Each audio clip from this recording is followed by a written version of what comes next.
भाई इस लड़की को देखो, कितनी प्यारी लग रही है ना। मगर इस लड़की की हालत अब ऐसे हो चुकी है। फ्रांस की इस लड़की को एक पाकिस्तान लड़के से प्यार हो जाता है और लड़का उसे पाकिस्तान ले जाकर उसका पासपोर्ट, डॉक्यूमेंट, मोबाइल छीन लेता है। फिर उसको एक मिट्टी के पुराने कमरे में 12 साल तक कैद करके रखता है और उसके साथ मारपीट और बेइंतहा जुल्म करता था। अब ये लड़की वहाँ से कैसे आज़ाद होती है, इसके पीछे की दर्दनाक सच्चाई जानकर आप लोग हैरान हो जाओगे। तो चलिए इस पूरी स्टोरी को डिटेल में जानते हैं। फ्रांस की रहने वाली सिल्विया यास्मीना 2003 में ऑस्ट्रेलिया जाकर वहां एक अच्छी खासी नौकरी कर रही थी। वहां पर अपनी एक अच्छी लाइफस्टाइल की ज़िंदगी जी रही थी और इसी दौरान उसकी मुलाकात एक पाकिस्तानी लड़के से होता है जिसका नाम अहमद खान था। वह ऑस्ट्रेलिया में गैर कानूनी इलीगल तरीके से रह रहा था। मुलाकात के दौरान यास्मीना को उससे बेपनाह मोहब्बत हो जाती है और वो अहमद खान से शादी कर लेती है और दोनों काफ़ी खुश रहने लगते हैं। देखते ही देखते साल 2003 से 2014 तक यानी पूरे 11 साल गुजर जाते हैं।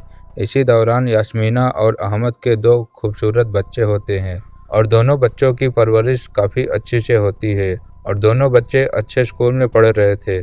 लेकिन 11 साल का लंबा वक्त और दो बच्चे, किसी भी औरत और अपने शौहर पर अंधा विश्वास होने के लिए यह काफ़ी होता है। यास्मीना को लगता था कि अहमद ही उसकी दुनिया है। लेकिन साल 2014 में अहमद ने यास्मीना से कहा कि चलो कुछ दिनों के लिए पाकिस्तान घूम आते हैं, अपने फैमिली और रिश्तेदारों से मिलकर वापस आ जाएंगे।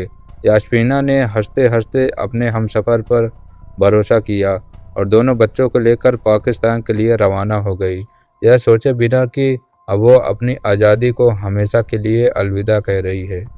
पाकिस्तान पहुंचते ही अहमद खान यास्मीना और बच्चों को लेकर सीधे अफगान के बॉर्डर के पास स्थित खैबर डिस्ट्रिक्ट के एक बेहद पिछड़े और रूरल इलाके में 12 टाउन में चला जाता है।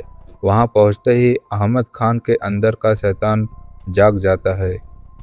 वो यास्मीना का पासपोर्ट और ज़रूरी डॉक्यूमेंट और फ़ोन सब कुछ छीन लेता है और उसे दोनों बच्चों को मिट्टी के एक बने बेहाल कमरे में बंद कर देता है। बच्चों की हंसती खेलती स्कूल की जिंदगी एक झटके में खत्म हो जाती है। इसी घुटन और कैद के बीच में उस मिट्टी के कमरे में यास्मीना 3 बच्चे को और जन्म देती है, यानी अब कुल 5 बच्चे उस नरक में कैद हो चुके थे। साल 2014 से लेकर साल 2026 तक पूरे 12 साल यास्मीना और उसके बच्चे उसी मिट्टी के कमरे में घुट घुट कर जी रहे थे। अहमद खान इन 12 सालों में यास्मीना और उसके बच्चों के साथ काफ़ी बेरहमी से मारपीट करता था और उसके साथ बेहिसाब जुल्म करता था। करीब 12 साल तक काफ़ी दर्दनाक की ज़िंदगी जी रही थी। बाहर की दुनिया के लिए यास्मीना एक आम स्थानीय महिला की तरह बुरखे में रहती थी, इसलिए पड़ोसियों को भी कभी भनक नहीं लगी कि इस चार दीवारी के अंदर एक फ्रांसीसी माँ और उसके बच्चों की ज़िंदगी नरक बन चुकी है। लेकिन कहते हैं ना कि जुल्म की रात चाहे जितनी भी लंबी हो, सुबह का सूरज एक दिन ज़रूर आता है।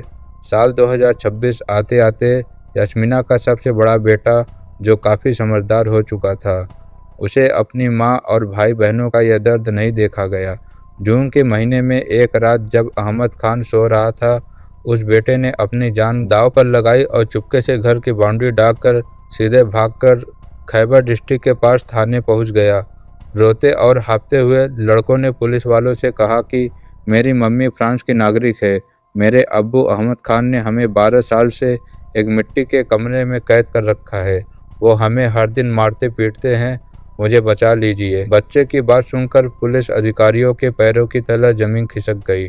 18 जून 2026 को खैबर पुलिस की एक भारी टीम ने 12 टाउन के मकान पर छापा मार दिया। जब पुलिस दरवाज़ा तोड़कर अंदर घुसी तो अंदर का मंजर दिल दहला देने वाला था।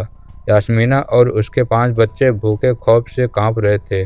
आज़ाद होते ही बच्चों ने सबसे पहले अपने कोट पहने और वो खुफिया डॉक्यूमेंट उठाए जो अहमद खान ने छुपा रखा था। फिलहाल यास्मीना और उसके 5 बच्चे सुरक्षित थे और पाकिस्तान के फॉरेन ऑफिस उन्हें वापस फ्रांस भेजने के लिए फ्रांस एम्बेसी से लगातार संपर्क कर रहे हैं।